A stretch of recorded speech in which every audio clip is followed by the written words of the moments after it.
Sejam muito bem-vindos a mais um vídeo aqui no canal da Recast de Jampa. Muito prazer, meu nome é Vitor e hoje estamos num cenário bem condizente com o entrevistado de hoje, né, que é aqui a Praça Dom Adalto, no centro de João Pessoa, ao fundo da Arquidiocese, como também temos a Igreja do Carmo, né, e a Capela também.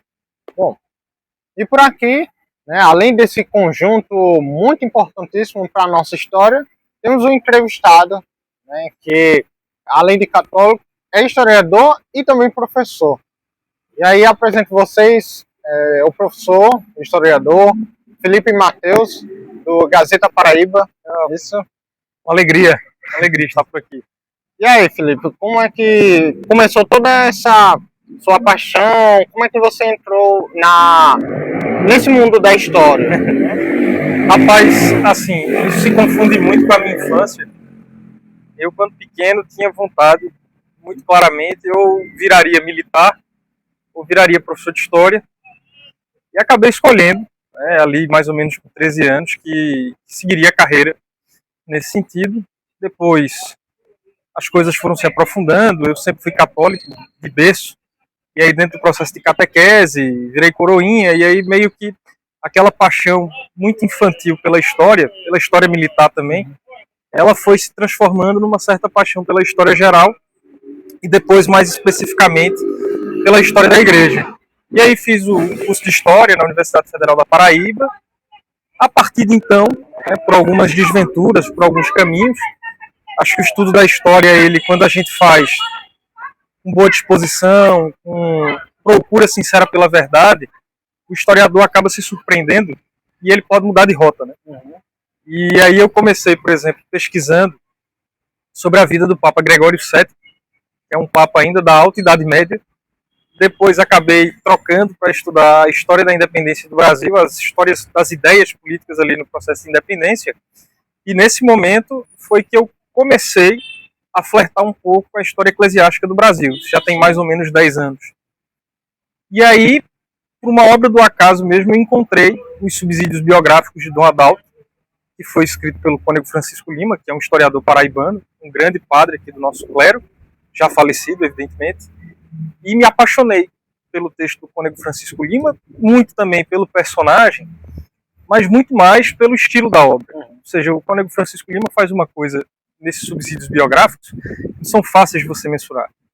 Ele pega todos os dados relativos à vida de Dom Adalto, desde mais ou menos a década de 60 do século XIX, até o falecimento, e ele configura a vida de Dom Adalto com a vida social da Paraíba. Então você tem, ao mesmo tempo, um subsídio biográfico de Dom Adalto, mas você tem dentro do livro notícias relacionadas à Paraíba, ao clero paraibano, enfim. É uma obra, ao mesmo tempo, biográfica, mas ao mesmo tempo também de história cultural. E aquele estilo ali me encantou.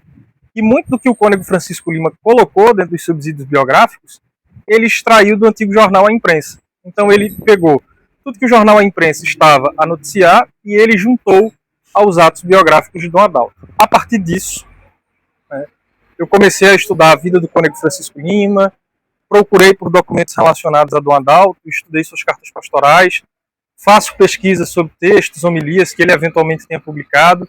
Comecei também, por isso mesmo, a expandir essas pesquisas. Estou fazendo esse arrodeio todo porque aí é que vai entrar a Gazeta. Eu, assim, me considero um historiador de Paraíba.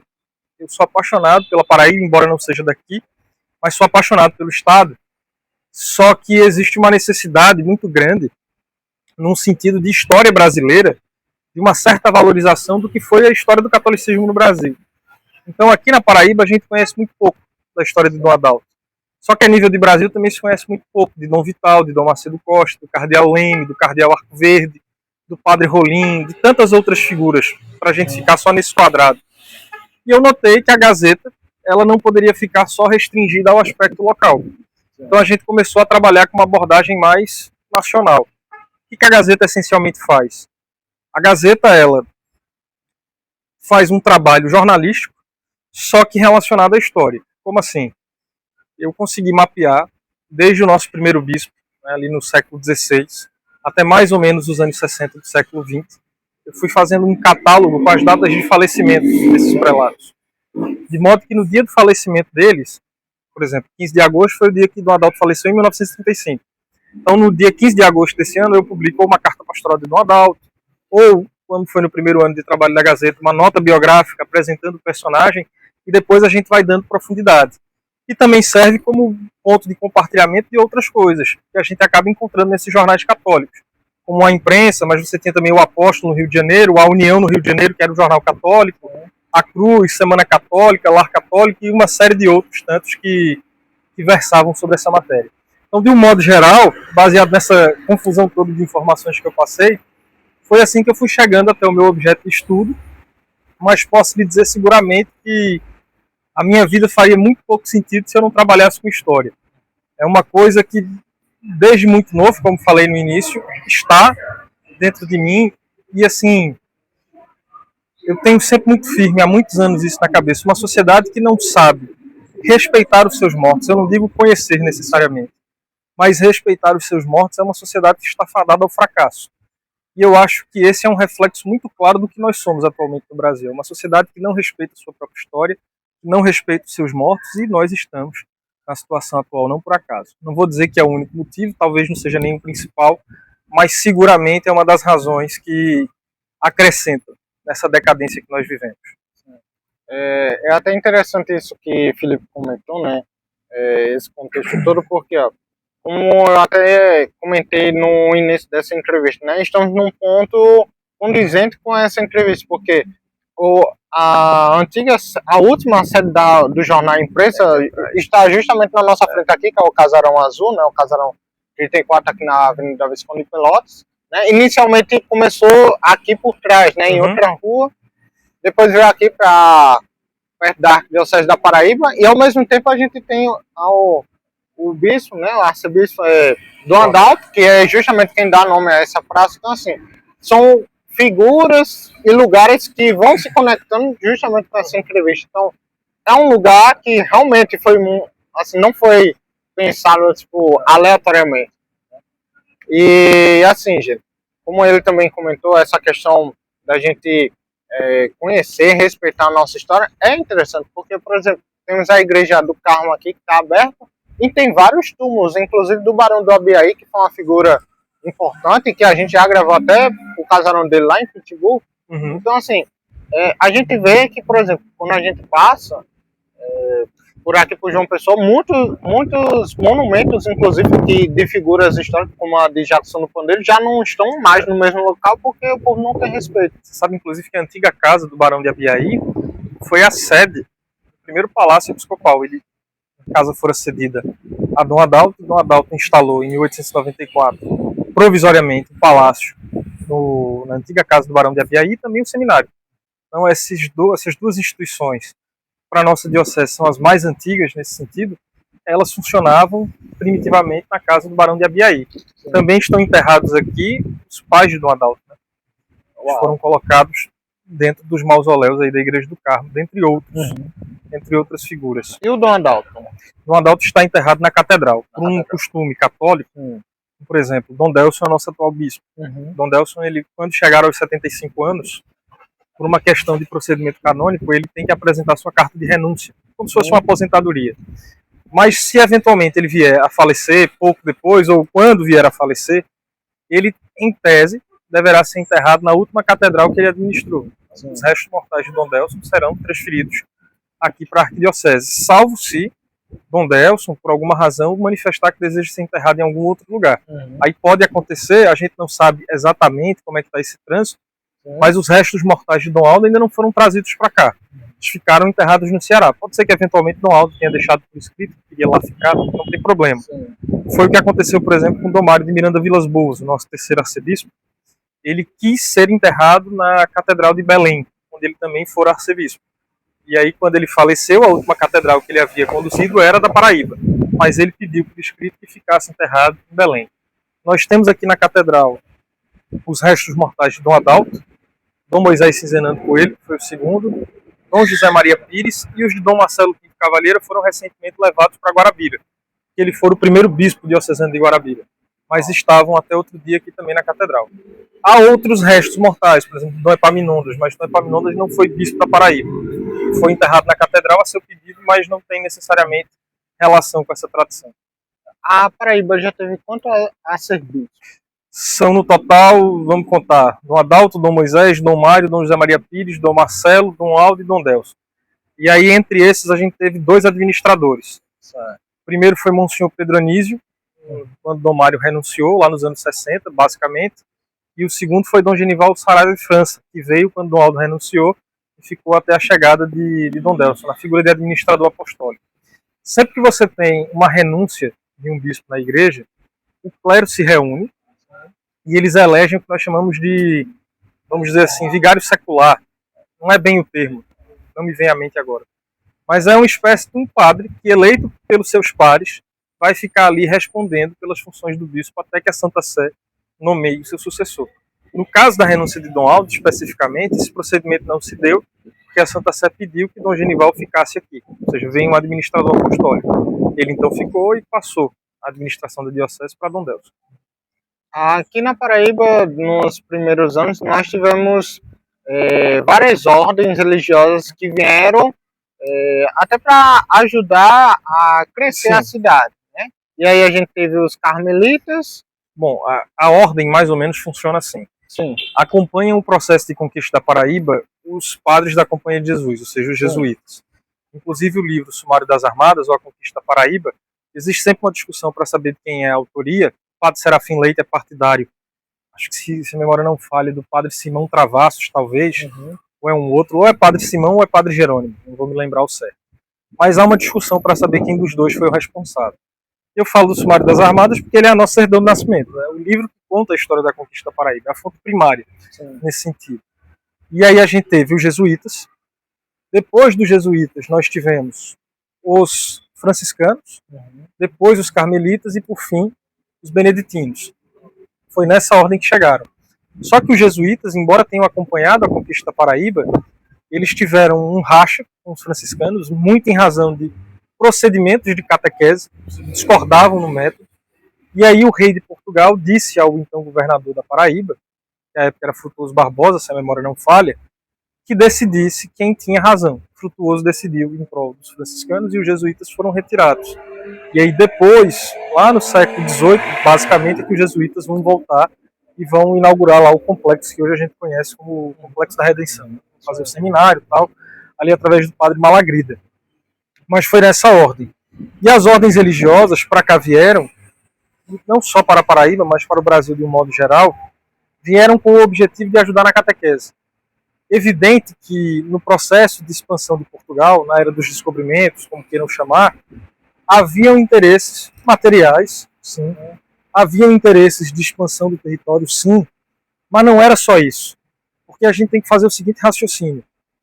Que razão haveria de ter um frade carmelita sair de Portugal, de uma zona relativamente confortável, para se embrenhar numa terra recém-descoberta, a ser civilizado, e que ele poderia simplesmente morrer a qualquer momento.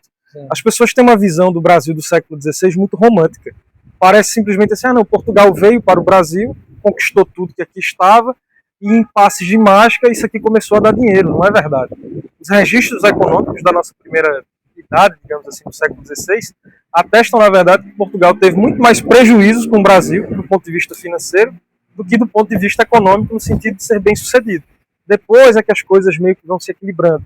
Eu falo isso porque as pessoas costumam relacionar a idade do ouro ali no Brasil, quando se descobre Minas, aquela coisa toda, como se a história do Brasil toda fosse essa. Sim. Até mesmo os engenhos de cana-de-açúcar, o pessoal fica falando, porque os engenhos rendiam muito dinheiro, leva tempo até você construir isso. Porque veja, antes de você sair fazendo engenho, conseguir plantar, ter uma certa regulação nesse comércio, você teve que pacificar a terra, você teve muita guerra, você teve muita morte.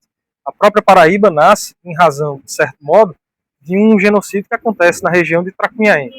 Eu sou partidário de que foi em Tracunhaém, mas eu sei que existem discussões que apontam para outros horizontes, mas eu parto de um princípio muito simples. Você pegar um documento histórico e você levantar problemas a respeito desse documento é legítimo. Faz parte do trabalho do historiador.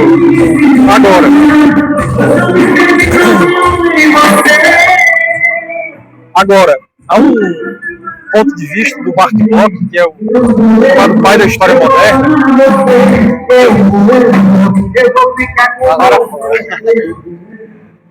que ele diz o seguinte: Quando um historiador não consegue achar precisamente o fundamento do que ele está dizendo, ele deve reconhecer a sua ignorância. Então, existe uma inconsistência geográfica, existem isso e aquilo que a gente pode interpretar que foi assim, foi assado. Beleza, legítimo, você pode problematizar. Mas o que é que vai nos dizer o sumário das armadas? O que é que vai nos dizer as fontes que daquele período vivenciaram os fatos e registraram? Isso é para quem ainda. Então, enquanto não se achar um documento que substitua isso, eu sou um pouco documentalista, digamos assim. Então a gente não tem por que alterar o princípio da história. Isso também, Vitor, é importante porque, veja, no Brasil, por uma série de fatores, nós somos muito mais interessados nas lendas, nos mitos, do que na história mais racional. Então quando a gente fala assim, conheça a história secreta de Dom Adalto, as pessoas já, o que esse bicho fez de errado? Nós vamos atrás. Veja por que é mentira a história X sobre a fundação da Paraíba. Isso acaba chamando muito mais atenção do que o que nós já temos por escrito e que é muito bom.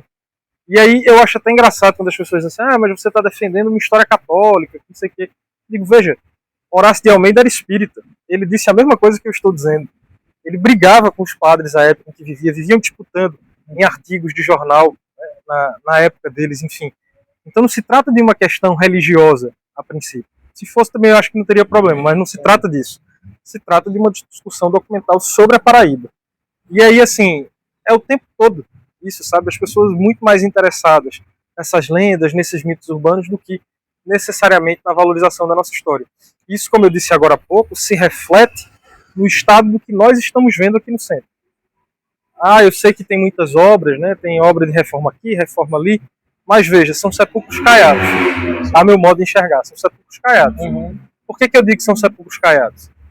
Você vem aqui e coloca, por exemplo, o Museu da Justiça Eleitoral. Ótimo.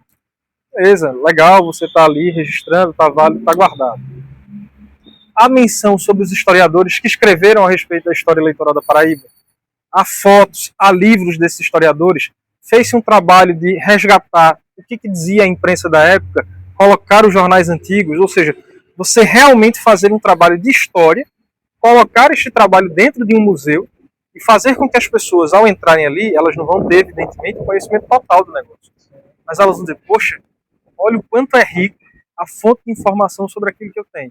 E o que a gente encontra, geralmente? Não estou nem falando que é o caso do museu aqui da Justiça Eleitoral, que ainda não visitei. Mas é o caso dos outros museus. Você vai encontrar quadros cujas impressões são muito de baixa qualidade.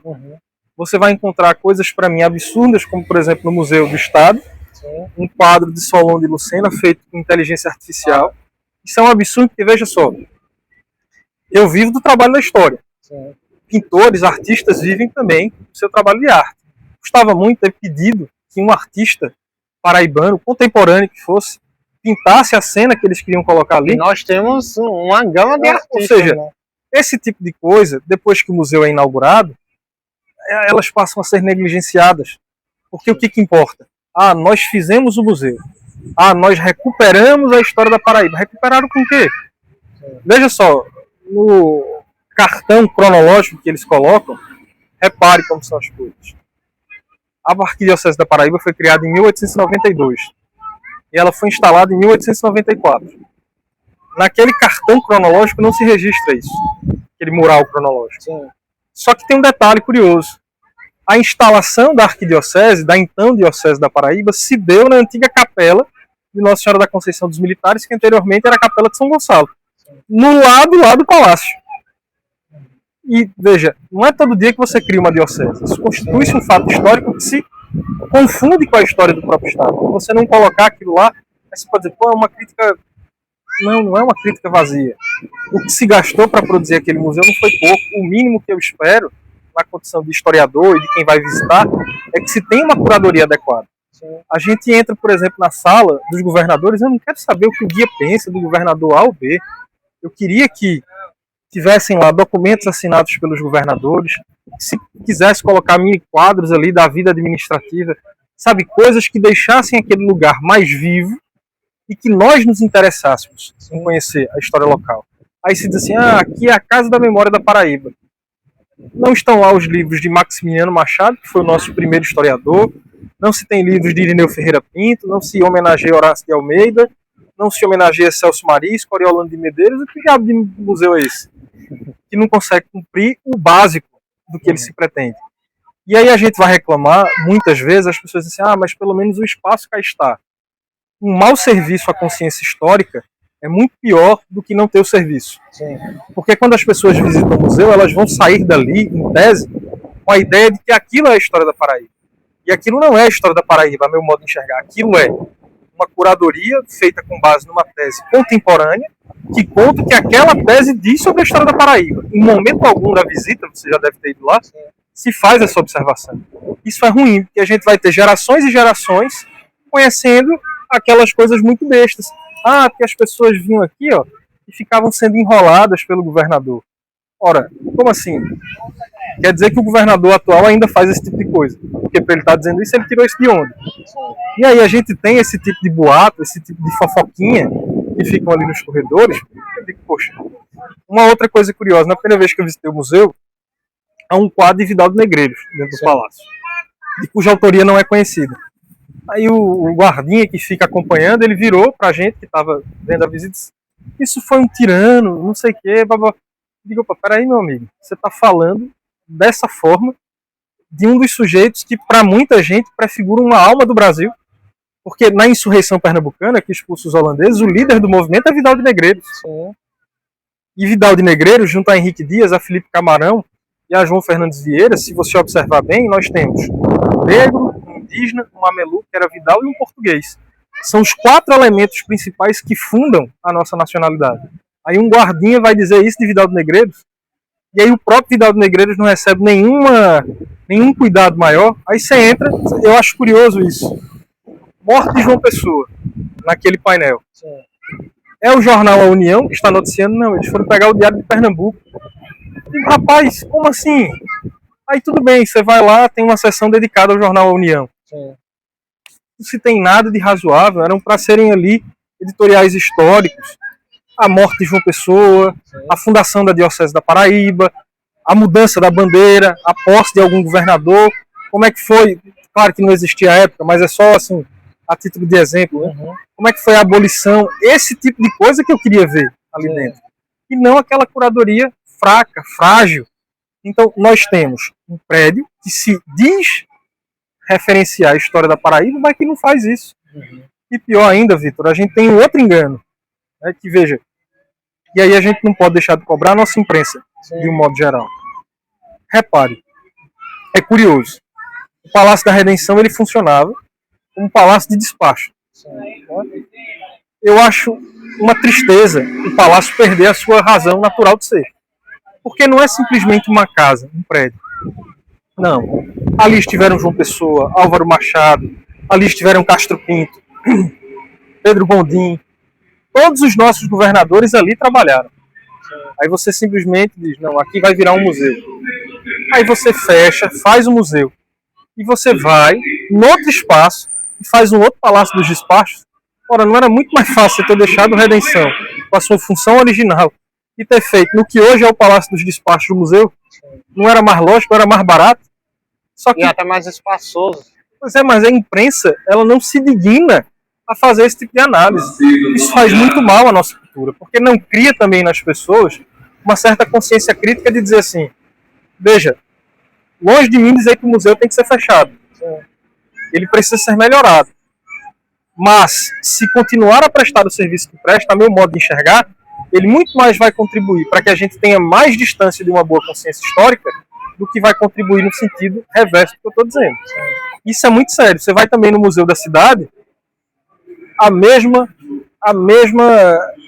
digamos assim, o mesmo estado de coisas. Nada profundo, nada ali que encha os olhos. É a casa de João Pessoa, dizem. Não tem nada da casa de João Pessoa. Não tem o quarto dele, como é que era o quarto dele, não tem documentos, não tem livros, não tem itens da biblioteca dele. Como assim? Você vai no arquivo público do espaço cultural, porque ele é dividido, né? Você tem uma parte do arquivo no espaço cultural, outra parte na Fundação José Américo. Aí você chega, por exemplo, numa seção como a de Ronaldo Cunha Lima, não tem lá nenhum registro histórico de que num belo dia de verão, o senhor Ronaldo Cunha Lima saiu do palácio e foi dar 5 tiros em Buriti. Os Cunha Lima podem não gostar disso, mas isso é um traço da biografia de Ronaldo. Isso é um traço importante da história da Paraíba. Se é um arquivo público do Estado, isso tem que estar lá. Como tem que também estar no de Ricardo Coutinho, que ele foi, em dado momento, investigado na Operação Calvário. A história não tem que estar afeita ou refeita ou refém de quem está na circunstância do governo. E aí tudo bem, lá na Fundação José Américo ainda tem uma coisa vistosa, mas no espaço cultural estão jogados ao léu. Documentos, a nossa memória ali. Quem é que vai cuidar daqui? Entende? Então, assim, isso tudo é muito triste. Aí veja. Ainda sobre o museu. A gente chega lá e tem uma sequência de fotos. Rapaz, Stuckert tirou fotos fantásticas da Paraíba. Estão todas lá no arquivo do Espaço Cultural, que praticamente ninguém vai lá ver. Só custava você ter tirado aqueles belos quadros de Stuckert de lá, os que estão guardados no arquivo, e ter trazido aqui para o Museu da Redenção. Veja, o fato de não terem feito isso já diz muito sobre que processo de curadoria se fez ali. Meu modo de enxergar é obra para inglês ver. Sim, como se diz. E digo isso com muita tristeza, mas não posso, pela minha tristeza, fingir que as coisas não estão colocadas assim. Não, e você, assim, tem total razão, até pela visão de historiador, né? E essa questão do museu, inclusive, teve até uma página, agora eu não vou lembrar no Instagram, que fez uma publicação sobre isso, né? Porque, além dessas pontuações que você fez, também vem a questão dos povos originários, dos negros, e não tem nada. Não tem. Ali, veja, a escravidão fez parte da nossa história. Infelizmente, ela fez. Você tem uma menção clara a isso. Uns 2 quadros perto de Vidal Negreiro, mas que assim, ninguém presta atenção. Exato, ou seja, não tem uma curadoria, com todo respeito a quem fez, não é uma curadoria séria. Rapaz, Areia foi uma das primeiras cidades do Brasil a declarar a abolição da escravidão, antes mesmo da Lei Áurea. Como é que você faz um museu de história do Estado e não reverencia isso? Porque também aí, não tem nada sobre a Lei Áurea lá. Né? Você me lembrou uma outra coisa interessante. Tem muito debate, né? Se a gente faz uma história mais personalista, uma história mais cultural, eu acho que as duas, elas se unem. E eu queria ver dentro de um museu esse tipo de coisa. A vida cultural do nosso Estado, a vida dos nossos personagens, mesmo que seja para criticar o personagem, como eu acabei de exemplificar no caso de Ronaldo e Ricardo. Não tem problema criticar, não tem problema problematizar. Mas você tem que falar. Você chega lá, por exemplo, no salão de reuniões, onde estão os quadros dos governadores. Aconteceu um negócio que eu achei interessantíssimo. Eu tenho um amigo meu, que ele é da família Lucena, do Tronco de Solon. Ele foi visitar o museu e o quadro de Solon está danificado. Ele se dispôs a pagar a restauração do quadro e o museu disse que não. E como assim não, cara? Não, porque não tem ninguém que vai conseguir fazer, que não sei o quê. Então fazer o seguinte, cidadão, você pega o original, a gente guarda o original, deixa ele conservado, protegido, e você coloca uma cópia aqui. O que você não pode é deixar o quadro lá exposto para se acabar. Não é? Não se tem esse tipo de raciocínio, inacreditável isso.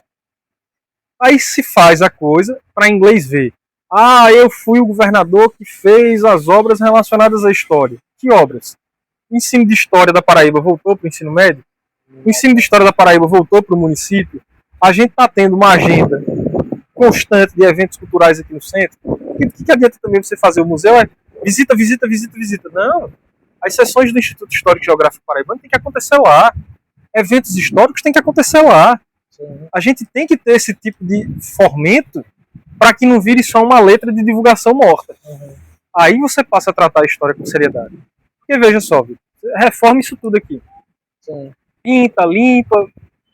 Se você não ensinar para as pessoas o porquê que elas devem cuidar disso aqui, se isso aqui não parecer que faz parte da vida daquela pessoa, de um cidadão paraibano que nasceu no seu estado, ele nunca vai se preocupar de fato com a história dele. Porque a gente, assim, não é falando mal dos professores, que eu nem acho que os professores sejam culpados disso. É possível um professor com 45 minutos em sala conseguir resolver esse tanto de problema que a gente está levantando. Mas eu digo assim, a gente meio que aprende a não se importar com essas coisas. O ambiente escolar que a gente vive é um ambiente muito refratário ao estudo.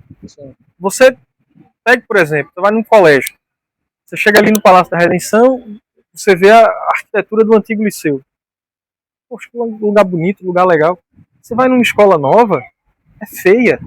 Não tem nenhum atrativo visualmente, fisicamente ainda menos. Sim. A infraestrutura é péssima. Então o aluno já é colocado dentro desse ambiente.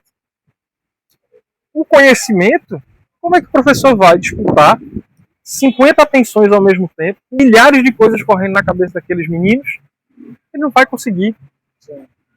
Então, se o governo do estado, se a prefeitura, se os poderes públicos não fazem um esforço para tentar contrabalancear essa ausência de consciência histórica que não está no colégio, a gente se perde. Outra prova disso, por que os livros de Horácio de Almeida não estão sendo reeditados? Por que os livros de Irineu Ferreira Pinto não estão sendo reeditados? Isso era para ser reeditado pelo governo do estado, não na intenção de que desse lucro. Isso era para ser reeditado porque isso é uma obrigação moral do governo, preservar a sua história. E aí você vai fazendo fomento. Toda a biblioteca pública do estado, de colégio estadual, tinha que ter esses clássicos por lá. E você vai ver, muitos colégios sequer têm biblioteca, que são os clássicos paraibanos. Muito menos livros sobre a história da Paraíba, né? Tem até um fato interessante. Aquele livro você comprou no Sebo, é isso? Comprei logo ali no Sebo Quírios.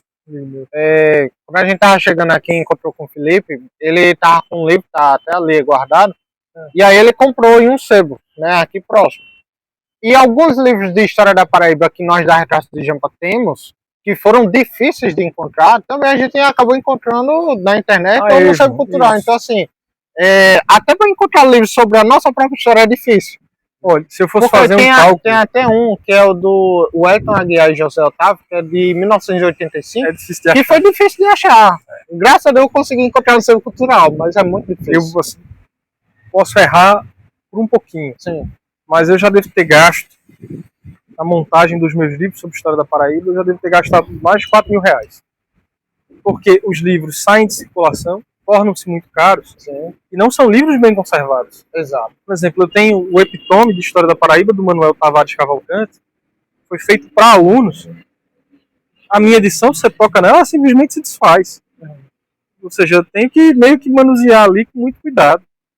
Isso é triste, cara, porque você vê assim, a gente não ensina e fala assim, vai ter ensino integral no colégio. Sim.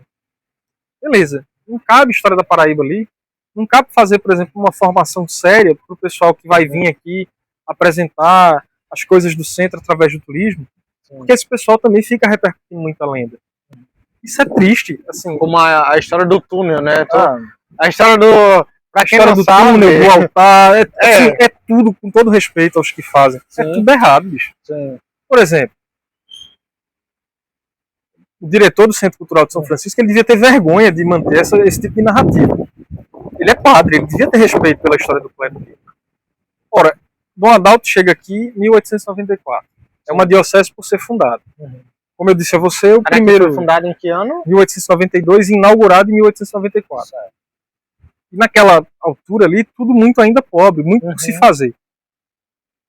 Aí, o prédio aqui do Centro Cultural de São Francisco, o mosteiro, ele estava sob a tutela, a administração da Marinha, desde meados do século XIX. O mau uso do prédio estava vindo dessa época, e não de Dom Adalto. Aí repare. Aí, Dom Adalto vai até Roma, consegue a licença para que o prédio vire o seminário. Dom Adalto, ele tinha que transformar o prédio no seminário, que era o mais lógico, ou ele teria que utilizar os recursos desse prédio para reformar um altar que já estava perdido. As pessoas julgam Dom Adalto por isso, mas veja, se não fosse por ele, nem o mosteiro existiria. Porque ninguém teria cuidado. Percebe? O mosteiro de São Bento aqui ao lado, a ordem beneditina ia vender para o exército. Ele é quem pede a Epitácio Pessoa, que à época estava na presidência, que não faça a venda. E a arquidiocese compra. Aí, mas vamos supor que Dom Adalto tenha errado nesse particular. Isso não deveria ser motivo para a gente deixar de estudar a história dele. Isso não deveria, sabe? Agora, é difícil, porque você vai no Museu do Estado, a história da Paraíba é difamada. Você vai no museu que é, em tese, dedicado à história religiosa da Paraíba, o primeiro bispo que trabalhou aqui por 44 anos é difamado. Poxa, que amor as pessoas vão ter por isso? Que tipo de respeito as pessoas vão criar? E que tipo de história da Paraíba está sendo contada, né? Porque o problema não é criticar, mas há várias vertentes. O problema não é criticar. O problema é criticar sem seriedade. O problema é criticar por birra ideológica, que é o que fazem. Sim, sim. Porque não gostam, Álvaro Machado era um coronel. Coronel? Como assim coronel? Sabe, Álvaro Machado era jovem quando ele assumiu a política, ele não vinha de uma família tradicional dentro da política. Sim. Castro Pinto, muito menos. Você pega aí o Monsenhor Valfredo Leal, tudo bem, vinha de uma família política, mas há figuras que não, sim, que participaram de movimentos políticos e que assumiram o governo. O fato de nós termos arquétipos oligárquicos, né, e era uma estrutura de fato influente, não significa dizer que todos eram daquele modo. Você veja, por exemplo, que o presidente Afonso Pena, quando esteve de visita ao norte do Brasil, sim, a Paraíba inclusive, ele teceu o seguinte elogio ao Monsenhor Valfredo Leal: honestíssimo, sabe onde está tudo dos cofres públicos do Estado e não permite que ninguém macule as contas financeiras. Era um dos poucos estados que tinham todas as dívidas pagas em dia, todas as contas, sim, saudadas. Aí vem, sabe, os cidadãos muito mequetrefes de hoje falar mal. Naquela época, sabe, era muito mais difícil administrar o Estado. Como é que você ia resolver, Vitor, aqui na capital, um problema de seca, com ausência de transporte, infraestrutura, para você chegar lá era muito mais difícil, né? O Dom Adalto, por exemplo, que governava o estado inteiro da Paraíba, inteiro do Rio Grande do Norte, ele visitou todas as paróquias da arquidiocese mais de uma vez. Hoje, você não vê o bispo visitando igrejas, tem carro, tem tudo para fazer e não fazem. Né? Então, assim, há essa ausência de seriedade nesse particular. O meu problema não é com a crítica, com a revisão histórica, é com a falta de seriedade. Sim. Eu até puxo assim, que se não for também as críticas da gente, não vai ter melhorias. Não vai. Porque, exatamente, quando a gente vê no Instagram, como até tenho comentado, muitas críticas relacionadas a essa curadoria feita tanto no Museu de História da Paraíba, no Museu da Cidade de João Pessoa, né? E agora também com esse projeto das igrejas, né? Que é o Caminhos da Fé, se não me engano, também outras críticas também. Então, assim, tem muitas críticas, claro que algumas questões ideológicas, mas muitas delas são justamente para que realmente melhore, se conte a história e melhore. Porque quem for visitar, principalmente turistas, quando for visitar esses lugares, vai ter um outro entendimento. Né? Agora veja, Santo Tomás, ele tem uma espécie de analogia que é assim, um pequeno erro de princípio, no futuro vai virar um grande erro. Uhum. Eu sei que é uma tese um pouco polêmica, o pessoal não gosta muito de escutar, mas eu digo assim, a manutenção de um centro histórico ela não tem que se dar em razão de turista. Uhum. Exato. O centro histórico ele tem que ser o norte da cidade. Repare, nós temos cá vários prédios neoclássicos, nós temos igrejas barrocas, essa coisa toda. A cidade de João Pessoa hoje como um todo, ela parece uma espécie de Frankenstein. Ela não tem harmonia. Uhum. Ela não é mais bonita. Sim. Aqui, por mais acabado que esteja, você chega e diz, poxa, que coisa bonita. Você visita a areia, você vê aquela harmonia, uma harmonia regional, traços característicos da nossa própria cultura. Sim. Isso está se perdendo.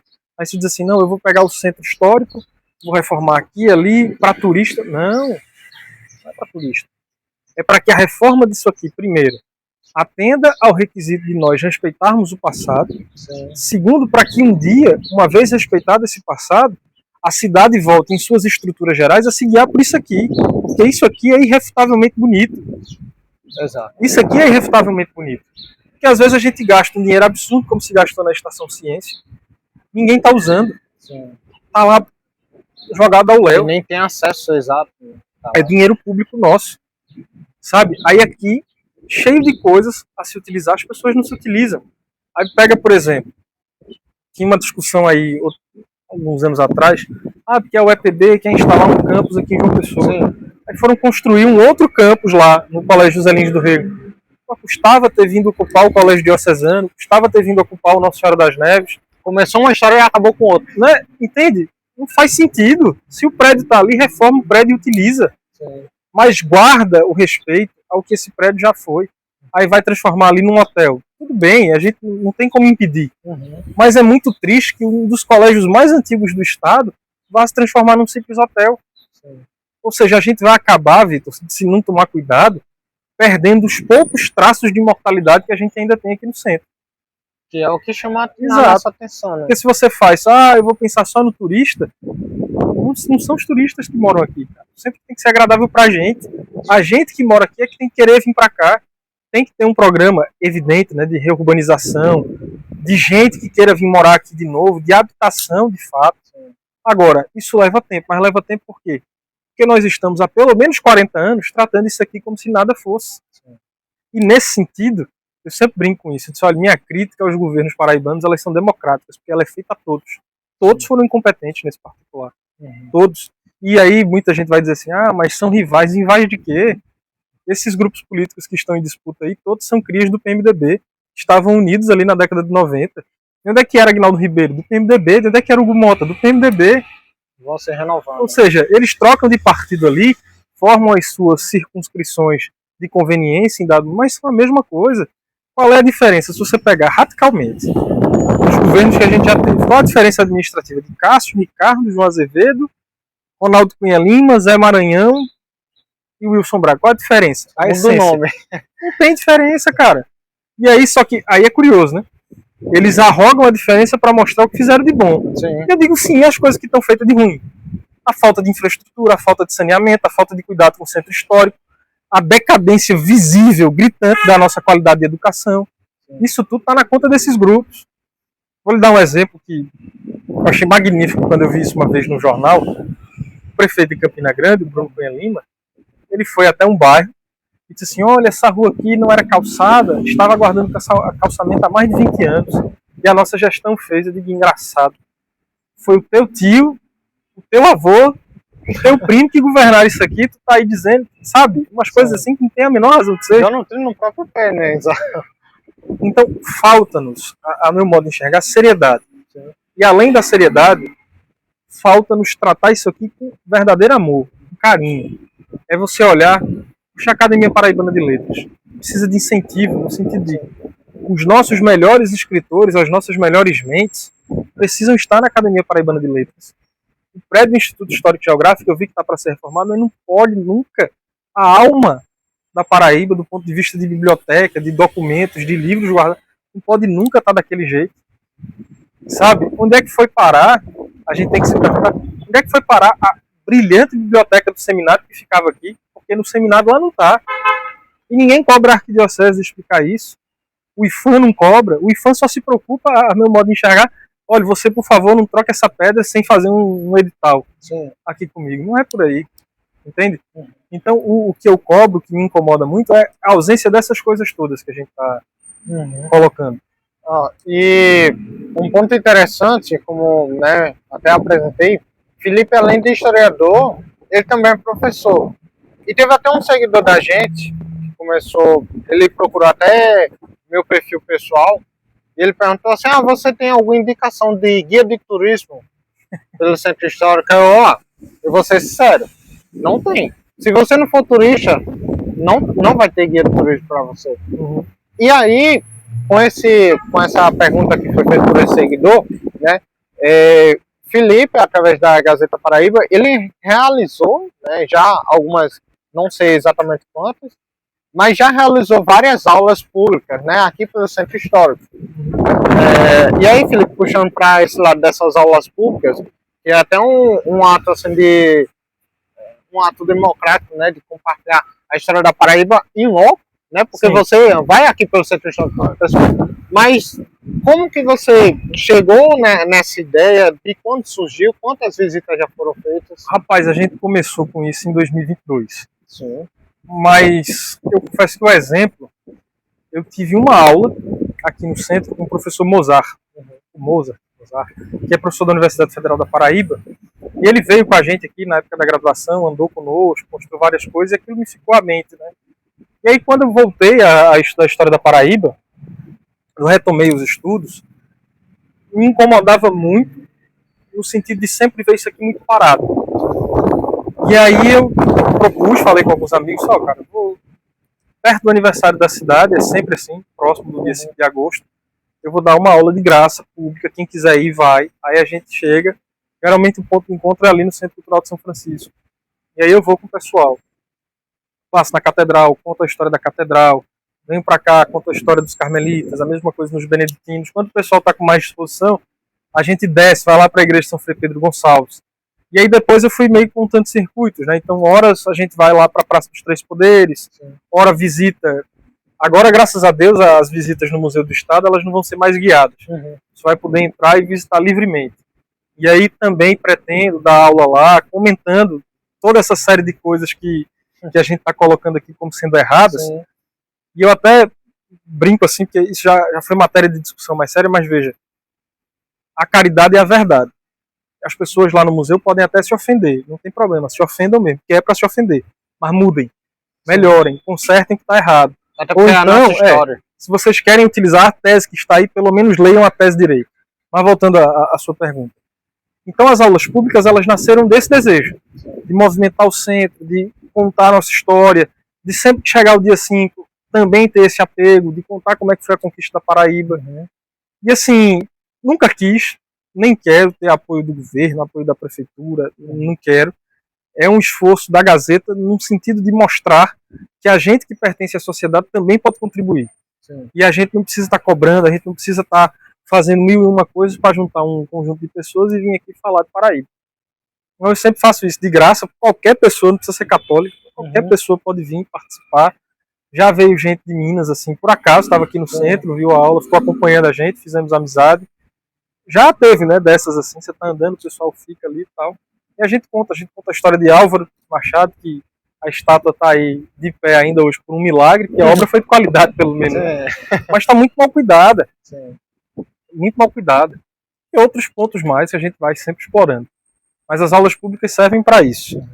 E aí nós devemos ter uma em agosto desse ano, e estou planejando para ver se a gente vai também no Museu do Estado. A gente já foi muitas vezes à Fundação Casa José Américo. Eu sou um americista de alma. Eu só pergunto a sua posição política. Eu sou americista. De início, meio e fim. Então, quem estiver mais próximo de José Américo costuma levar meu voto. E a fundação é um lugar muito bacana, Muito né? bonito. Porque tem até a história do que ele tinha mandado cobrir, né, um lado do Sim. prédio lá para as janelas não ficarem para casa dele. Você vê, ali é a casa dele. Por mais que também tenhamos críticas a se fazer, Sim. mas você está num ambiente que viveu José Américo, com os livros dele, às vezes com escritos dele, um arquivo dedicado ali, sim, a meu modo de enxergar, existe pelo menos a centelha do que é um trabalho bem feito. Sim. Ali dá gosto de você ir conhecer. Outros lugares já não tenho essa mesma sensação. É muito interessante. E aí, pessoal, inclusive, bom, e aí sobre essas aulas públicas, como o Felipe comentou, né, então aí vocês ficam acompanhando, né, o perfil da Gazeta Paraíba, claro, vai estar tudo disponível aí. Sim? Quando vem, assim, como foi o caso, por exemplo, a pessoa que falou com você na página, faço guia de turismo não. Mas, por exemplo, a Gazeta tem alguns serviços lá, e eu sempre digo ao pessoal, se vocês vierem visitar Paraíba, pode me chamar que eu vou lá com vocês. A gente já veio turma de seminarista, já veio gente de fora, como ele disse.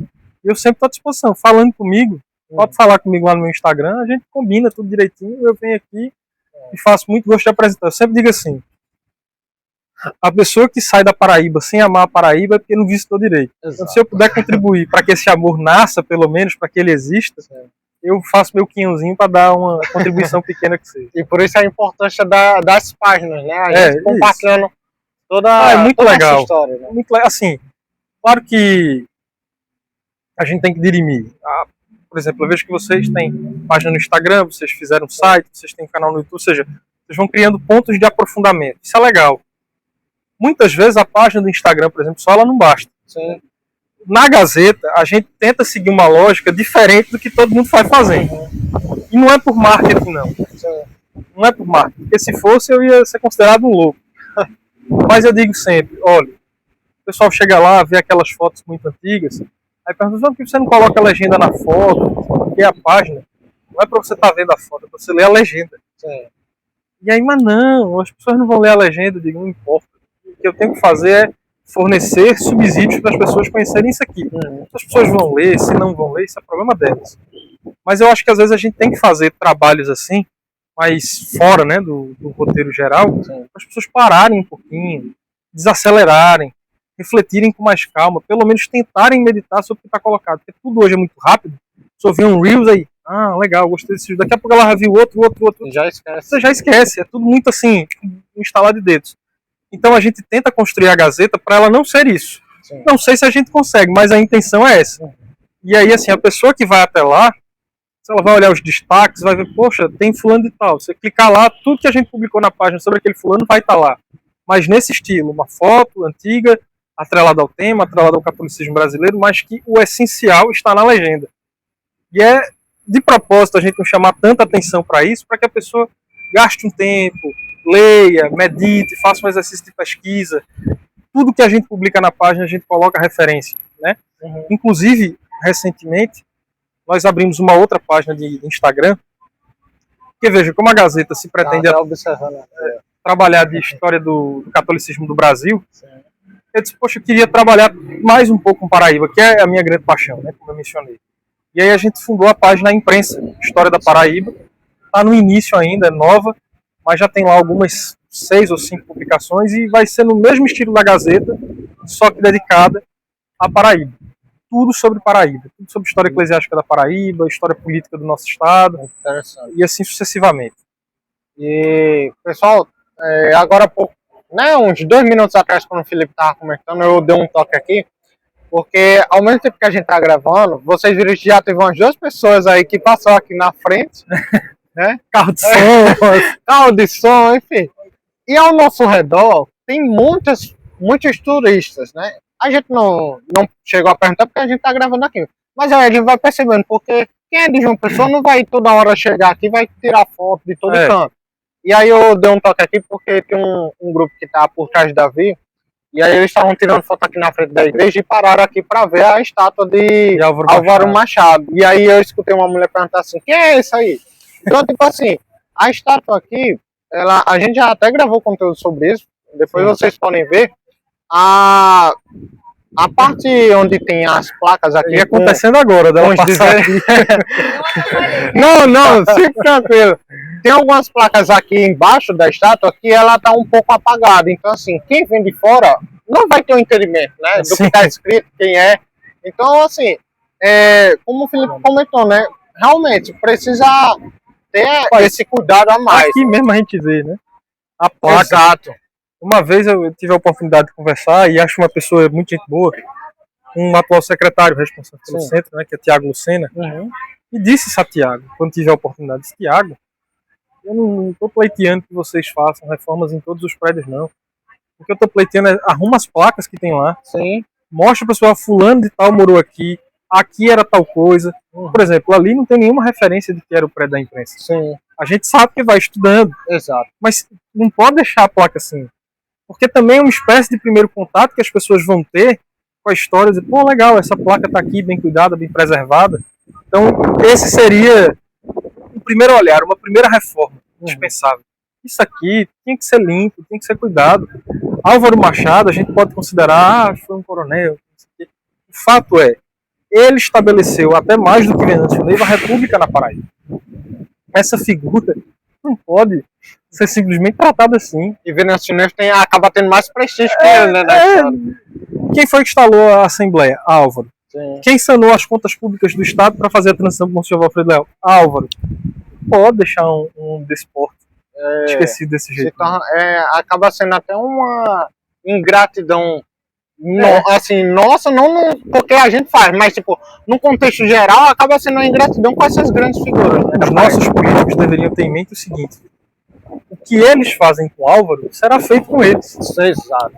Então, assim, se você não quer simplesmente ser apagado, colocado no ostracismo da história, cuide dos outros que vieram antes de você, pelo menos nesse sentido do ego. Né? Cuide um pouquinho da história do Estado, para que cuidem também da história que você está construindo ou destruindo.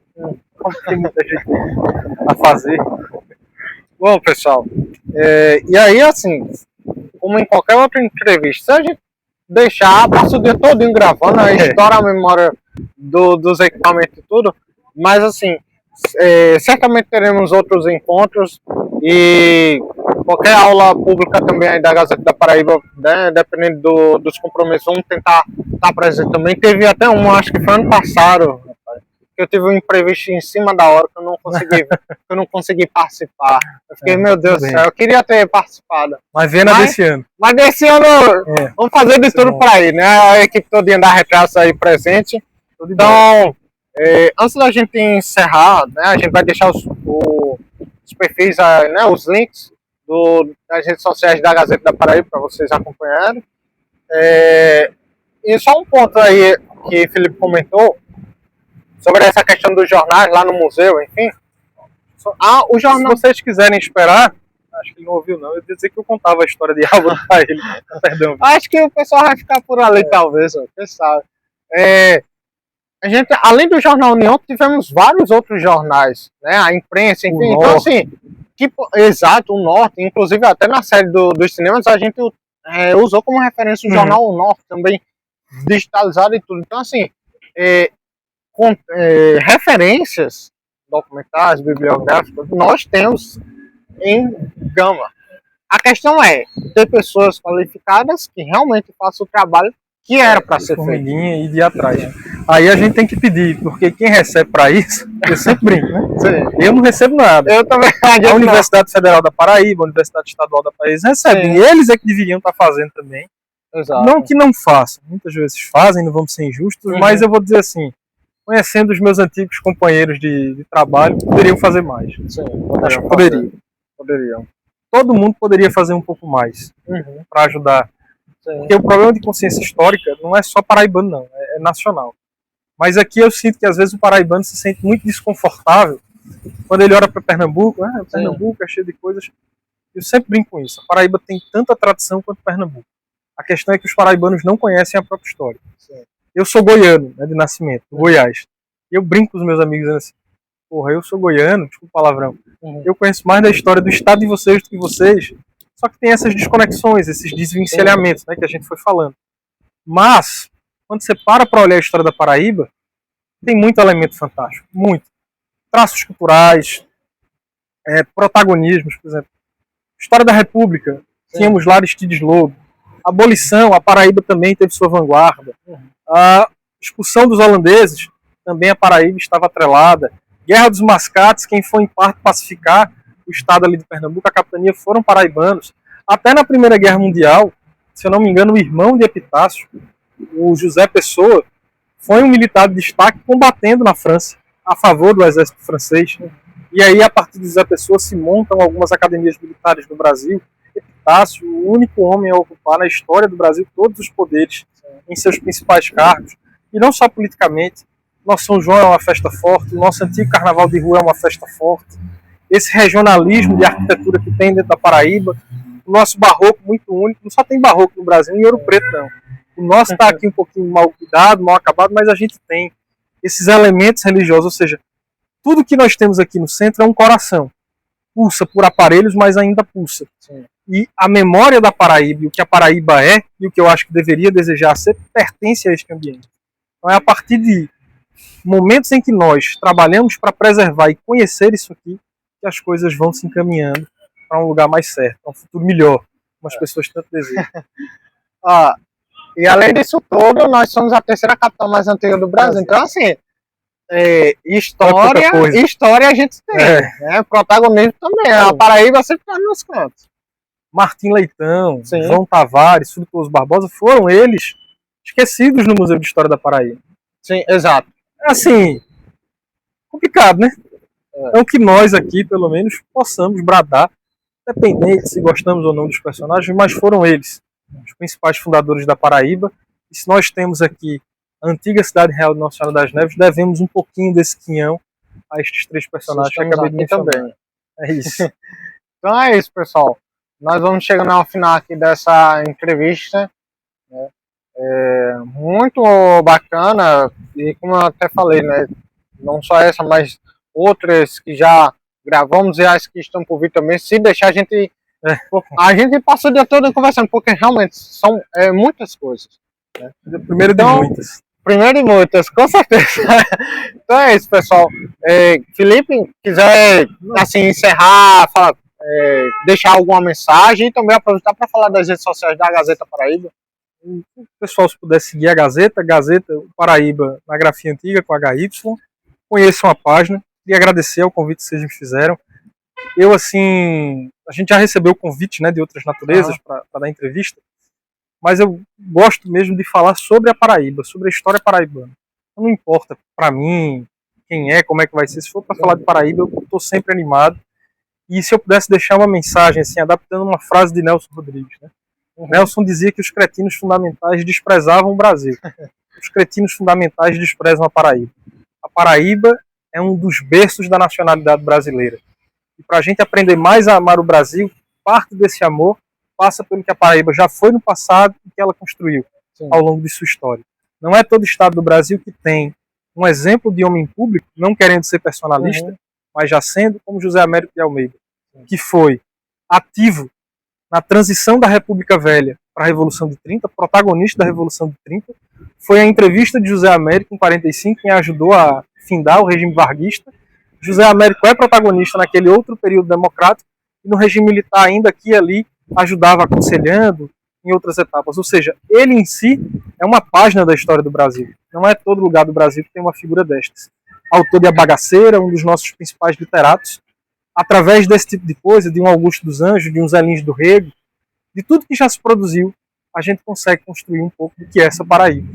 E que a gente consegue amar, e eu espero que as próximas gerações, as crianças, cresçam também com esse amor. Porque só assim é que a gente vai, de fato, colocar a Paraíba no lugar que ela sempre mereceu estar. O alto mais topo, né? O lugar mais alto do nosso querido Brasil, porque é isso que ela merece, é isso que ela representa. E nós, naturalmente, um tanto quanto bairristas, não podemos deixar Pernambuco com a fama de ser o estado que mais preserva a sua história no Nordeste. E se não fosse por nós, inclusive, a Pernambuco estaria correndo risco naquela época da conquista de nem existir mais. A Paraíba salvou Pernambuco, brincadeiras à parte, mas é isso. A gente aprenda a amar esse pedaço de terra que Deus nos entregou. E quem vem nos visitar volta com mais saudade. Exatamente. Porque como você falou, né? Quem saiu da Paraíba e não ficou com vontade de voltar é porque não conheceu. Está fazendo errado. Está fazendo errado. E rezemos para que os nossos políticos não destruam. Exato. De Paraíba, e este ano de 2026 tem eleições, viu? Então, vocês que estão assistindo essa entrevista, ó, vão acompanhando aí. E é isso. Então, acompanha a Gazeta Paraíba, né? O professor Felipe também aí com uns conteúdos muito massa no perfil dele. Tem um site também, né? Isso. A gente tá... O site da Gazeta, ele tá tal qual a restauração do nosso centro histórico. Um dia ele sai. E vai funcionar direitinho. É muito trabalho para uma pessoa só. Então é isso, pessoal. Acompanha a Gazeta Paraíba. Felipe, muitíssimo obrigado. Prazer. Por aceitar o nosso convite. Ah, que isso. Né? E aí, inclusive, desde o início da Retrato de Jump, em 2021, uma das primeiras páginas que eu comecei a seguir foi justamente a Gazeta Paraíba. Então, já vão uns 5 anos aí acompanhando o trabalho desse cara. Ficando velhinho. E graças a Deus hoje deu tudo certo, né? Nesse local muito histórico aqui, a Praça do Andalto. Acompanha a Retrato de Jampa e nos vemos em breve, viu? Você aí que tiver vontade de conhecer o Centro Histórico, fique acompanhando que vai ter, como é que eu posso dizer, aulas públicas, viu? Até o final do ano vai ter algumas aí e a nossa equipe também vai estar presente, sendo conduzido pelo professor Felipe. Show de bola. Então, até o próximo vídeo. Tchau.